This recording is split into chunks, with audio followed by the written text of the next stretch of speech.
On the last episode of how to make Microsoft and Google Sheets not suck, on the last time we talked about Google Sheets and Microsoft Excel, I showed you how to use a VLOOKUP formula. So instead of having a VLOOKUP here, what we're going to do is utilize the if function to showcase with conditional formatting that all this data that's not going to come through isn't going to be empty. Rather than it being empty, it's going to show future. And it'll give you a good rundown of how the if function works in general. So if I do equals this to this, you'll see that if I drag this down, it brings through something that we don't really like here, just a bunch of empty space. So how do we prevent that from happening? What we'd rather have is something like future showcase, and then maybe it being grayed out.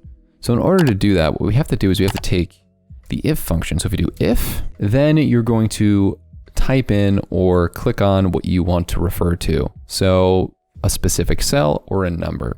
And usually it's a specific cell. So if this, which is what we're matching to, then we do equals. So if J12 is, and then blank can be done with 2 quotes because there's no text between these quotes. And then we put a comma. That comma you can articulate in your brain as then. So if this cell equals nothing, then what you want to do after that is you can return something. So in this circumstance, we're going to return a text situation. So just like with the quotes here, you're going to put quote and then future. So if J12 equals blank, then it'll return future. But if not, which happens after the next comma, you're going to just return the cell. So you're just going to put J12 again. So as you see, this brings through right. But if we drag this all the way down, what happens here? You'll see that future comes back because it is an empty space that it's referring to. Just to make this a little bit more obvious, I'm actually going to align the cells here so that it's 1 to 1, 11 to 11 here. So I'm going to change this to 11, actually align this. So we now see that what we can easily do here is return all of these numbers. Now, in order to get this function to move over, we're going to have to actually copy the formula itself and then paste it into the cell itself. Because if you just copy and paste it here, it'll move everything over 1 to the right, which is not what we want to do. We want to make sure that it first keeps this J in this formatting, but then we can change the J just to do changes in bulk. So what I'm going to do is do this a bunch of times, keep moving forward, and then I'm going to do an equals sum of all these and change the format of this to a dollar amount. So what we're going to do here is also take all of these and drag them down, and we're going to select all the cells in a column and basically just do a find and replace. So we can do a find of also search within formulas, find J, and replace it with whatever columns over here are there. So we want to replace it with O for the housing costs, and you'll see everything will pop through here.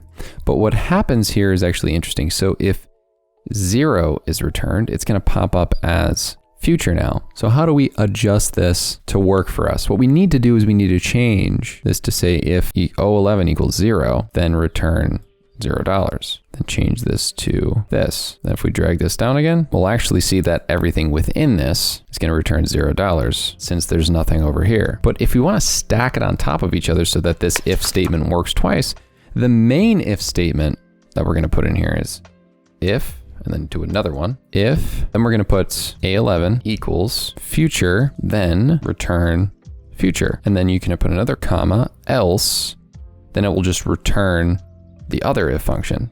So see, when I drop this down, it's going to add an if function inside of an if function by just literally putting it as the else at the end of it. So if A11 equals future, then it's going to have future. But if not, then it's going to do the other if function, which is if the cell itself that is looking at, which is O11 is in the housing costs over here, equals 0, then 0. But if not, then return the actual thing.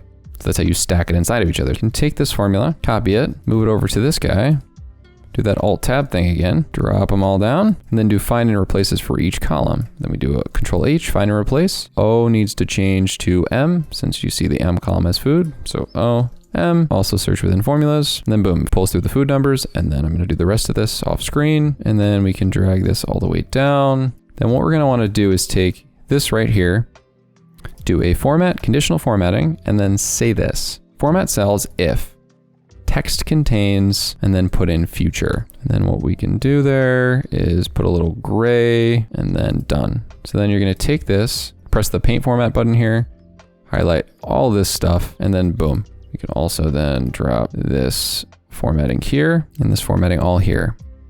In order to add an if to beginning of this, so we can put an if, and then we can do A11 as per usual. A11 equals future, then have it return future.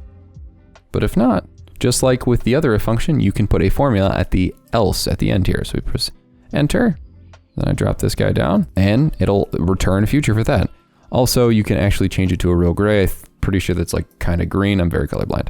If functions, stacking if functions within them, and having it return different text can be one of the best ways to format your data in Excel and Google Sheets much easier. If you're interested in more tutorials like this, please let me know in the comment section down below. I might even release some very basic Excel course. I don't know. Check out this video too if you want to see how to improve your productivity even more.